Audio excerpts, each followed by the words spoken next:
Master, what was it? The Grand Marshal. Grand Marshal of the Kinky Friedman.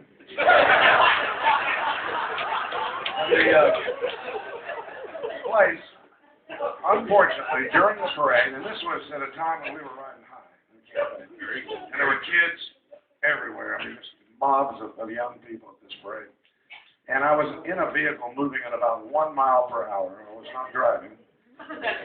Someone handed me a Guinness.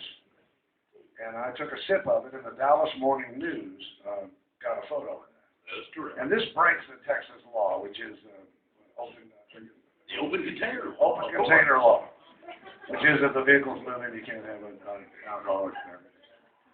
So this just created an enormous media shitstorm with Mothers Against Drunk Driving. So that's a very serious deal. This guy is running for governor, and he's setting this kind of example, you know, for the young people.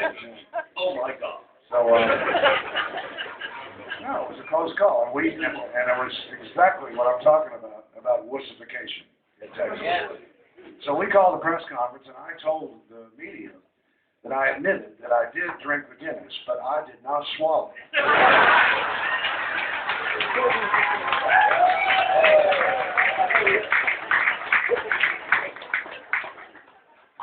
And right about that time was when, if you'll recall this, because this made world news, of Texas taking its law enforcement people, putting them undercover to arrest drunks in bars in Dallas.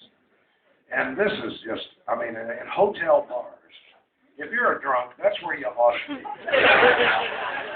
And what they were doing was going undercover and arresting these drunks. And just, that was the heart of what the anti-wussification campaign was all about.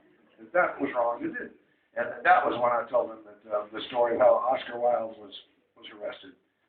That he was in a pub and he was pretty well walking on his knuckles one evening. And an undercover officer came up to Oscar Wilde. That was how it happened. And he came up to him and he said, "Oscar Wilde?" And Oscar Wilde said, "Yes." And the undercover guy said, "Do you know who I am?" And Oscar Wilde turns to the bar and he says, "Good God, there's a man here who doesn't know who he is."